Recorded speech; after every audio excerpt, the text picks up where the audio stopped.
कौटुंबिक हिंसाचार कायदा काय आहे? नमस्कार, मी आपला वकील मित्र ॲडव्होकेट कैलास नाईक.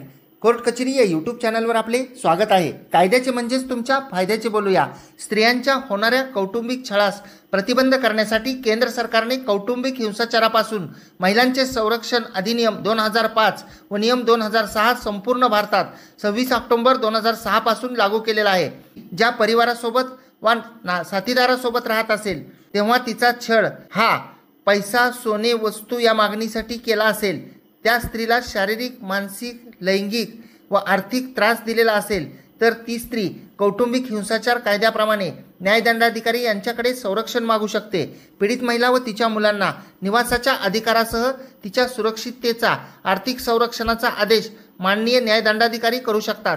या कायद्यामधील महत्त्वाच्या तरतुदी आपण पुढील येणाऱ्या काही व्हिडिओमध्ये पाहणार आहोत. आपण जर कोर्ट कचेरी यूट्यूब चॅनलला अद्याप सबस्क्राईब केलेले नसेल तर